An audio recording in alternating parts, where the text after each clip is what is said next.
El pueblo perdido de la Quebrada es una antigua aldea rural de los grupos de la cultura que se llamó cultura de la Aguada, del periodo medio, que está entre el 200 y el 500 más o menos habitado, y que en este momento, como se ha limpiado y preparado para la visita y para que se vea, tiene las paredes, los cimientos a la vista. Lo que iba para arriba muchas veces está derrumbado, entonces ha quedado las paredes, a veces con los derrumbes. Hay recintos que están totalmente excavados y se puede ver abajo lo que era la roca de base de donde arrancaron. Hay otros que están simplemente con la limpieza a la altura que quedó cuando sacamos el monte. Otros que están un poco más abajo cuando sacamos toda la capa de los 1000 años que había estado eso abandonado. Y otros que están en el nivel en el que había vivido la gente, es decir, lo que era el piso de la habitación en aquella época. De esa manera llegó un momento que habíamos limpiado casi la totalidad de esa pequeña aldea rural que llamamos Pueblo Perdido de la Quebrada, y se nos ocurrió conseguir un apoyo para hacer en el mismo lugar un centro de interpretación, un lugar que era para que todo el material que se excavaba todos los días se procesara en el mismo sitio, con laboratorio, con agua para lavar los materiales y un depósito para ir organizando todo eso para continuar la investigación. Cuando vine a vivir a Catamarca, me tocó vivir en lo que es el barrio Círculo Médico, a finales de 1980. Y salía todos los días a caminar porque como empleado público trabajaba solo mediodía, el otro mediodía no había mucho que hacer y no estaba todavía acostumbrado a la siesta, así que recorriendo a partir de ahí, uno de los primeros paseos, subí una meseta y me encontré con una cantidad de piedras en línea que me indicaban que eso era obra de los humanos, es decir, la naturaleza no hace paredes, no pone piedras alineadas en tanta cantidad. Entonces se me ocurrió empezar a investigar eso, es decir, yo había estado trabajando sobre arqueología de la Pampa, de la Patagonia, pero nunca en infraestructura arquitectónica grande. Tenía formación porque era arqueólogo recibido en La Plata, pero no en el noroeste. Entonces planteé un proyecto, lo presenté en ese momento a la municipalidad de la capital, no tuve mucho eco, y poco después se crea la Secretaría de Ciencia y Técnica de la provincia. Ahí logré ganar un concurso como investigador que nunca terminó sustancial, es decir, dándonos el cargo, pero a partir de eso y el proyecto que presenté, conseguí el primer apoyo creando becarios, que se me había ocurrido llamarlos así, en ese momento no había becarios de ese tipo, para pagarle a los alumnos que quisieran trabajar en arqueología en un lugar en Catamarca y formarse como arqueólogos. No estaba la carrera de arqueología. En ese momento, los primeros años trabajé haciendo unos sondeos y viendo que realmente era arqueológico. Después invité a un arqueólogo muy importante en esa época, que era el doctor Alberto Rez González, a dar una charla y que visite el lugar y que vea si realmente no estábamos equivocados. Me dijo que no, que estaba bien, a pesar de que lo que se sabía hasta ese momento de la cultura de la Aguada, de que la cultura de la Aguada no construía con materiales en piedra, que solo construían material perecedero. Estos eran verdaderos pueblos, es decir, ya para ese entonces había encontrado no uno, sino más de 100. Entonces, planteamos el proyecto, conseguimos el apoyo de la provincia, hablé con los encargados del campo de la estancita donde estaba y les pedí autorización, me dieron autorización. Logré que hicieran ellos mismos un alambre para evitar que cuando empecemos a trabajar los animales destruyan el lugar. Y cuando se abrió la escuela de arqueología comenzamos, es decir, yo lo descubrí eso en 1980 y comenzamos firmemente a trabajar en investigación con un plan estructurado en 1989. En ese momento teníamos 6 chicos estudiantes de arqueología de la escuela de arqueología que trabajaban, participaban en la excavación y a su vez, con el resultado de esos trabajos, iban haciendo sus tesis de licenciatura para recibirse. Ese trabajo con becarios logré mantenerlo desde 1989 hasta el 2014 o 2015, en que dejamos de tener apoyo para seguir con la investigación.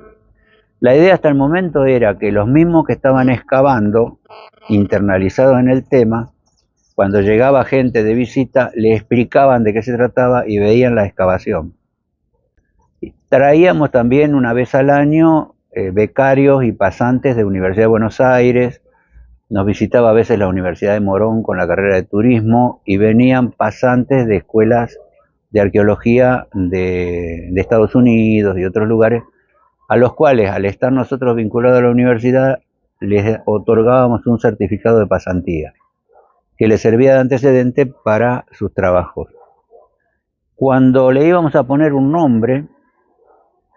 subí al sitio que ya habíamos desmontado y un señor que estaba en el lugar atrapando pajaritos para vender, que ahora es ilegal eso, le pregunté qué era eso y él me dijo, esta es el pueblo perdido. Entonces le pusimos ese nombre porque era el nombre que le daba el señor que estaba ahí haciendo, Ledesma se llamaba, trabajaba en el camping municipal, el hijo también trabajaba en el camping municipal, y bueno, yo pedí unos peones del camping, afecté a José Carreras, que era mi ayudante en el Museo Arqueológico, y el director del Museo Arqueológico, que era Pinocho Agüero, un profesor de historia muy amigo mío, y entre los 4 o 5 que éramos, desmontamos un pedazo para mostrarle a los dueños que eso realmente era un sitio arqueológico, para evitar que, como el lugar era plano, era lindo, estaba frente al camping, tenía asfalto, para que no hagan ahí un barrio de bungalow como era la idea. Entonces dijeron, bueno, no, evidentemente vamos a respetar el pasado, y nos autorizaron a seguir con la obra. Entonces, desde ahí, durante 30 años, estuvimos excavando todos los días, de 7 a 1, después a la tarde yo tenía mis clases en la facultad y los chicos también, y hacíamos en el laboratorio el trabajo de catalogación, preparación, limpieza de los materiales que íbamos recuperando. Usamos unas técnicas muy modernas donde todos los materiales que van apareciendo en la limpieza con pinceles se van registrando en el lugar en que están, y eso permite armar después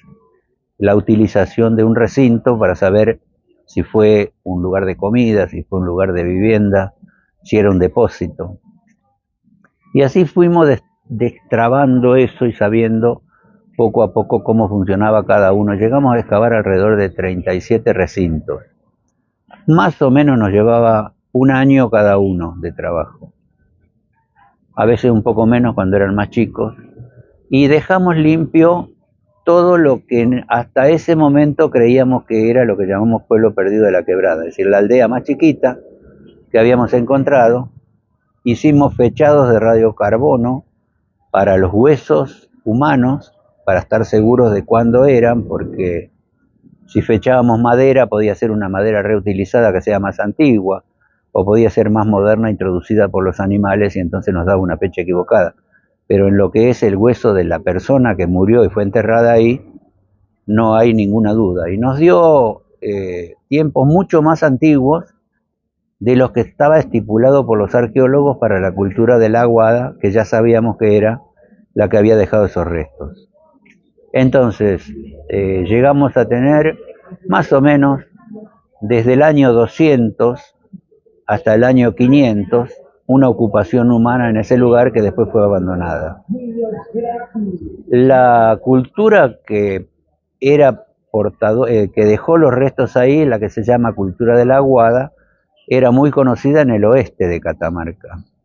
por las tumbas que estaban en los museos de Buenos Aires, de La Plata. Las tumbas de La Plata tenían procedencia, estaban muy bien registradas en los años 20, cuando se compraba arqueología catamarqueña para todos los museos del mundo, y varias de esas expediciones fueron bloqueadas ya en el puerto, a punto de salir para Europa por el Perito Moreno, las expropió, las llevó al Museo de la Plata y a partir de ahí se planteó toda esa arqueología nuestra, que aclaró muy bien que lo que había a la llegada de los españoles era el resultado de una larga evolución que había empezado en Catamarca como 10.000 años antes de Cristo. Primero los cazadores, recolectores, después los que se hicieron sedentarios, distintos grupos, hasta que llegan estos de que nosotros llamamos aguada, del altiplano posiblemente, después de una lluvia de ceniza volcánica que había matado todas las plantas, o por lo menos todas las hojas verdes. Cuando llega esta gente se encuentra con un paisaje rico, verde, productivo, en el que ellos, en conocimiento de técnicas de riego, de siembra y de pastoriles de los derivados de los guanacos, que son las llamas, entonces se establecen en un lugar que prácticamente les habrá parecido un paraíso, porque venían de una zona de menos de 50 milímetros de lluvia al año a un lugar que tenía casi hasta 400, con una muy buena pendiente que permitía que el aire que sube y baja todos los días porque se calienta, se enfría, evita las heladas que había en el fondo de valle. Las plantas no se mueren por heladas. Y entonces desarrollaron enormes campos de cultivo, muy bien hechos con una ingeniería extraordinaria hidráulica, con larguísimos canales, con grandes represas y con muchas terrazas de cultivo. Produjeron allí las plantas para su alimentación y en las partes altas pastoreaban llamas para la lana y el transporte, la usaban como animal de transporte.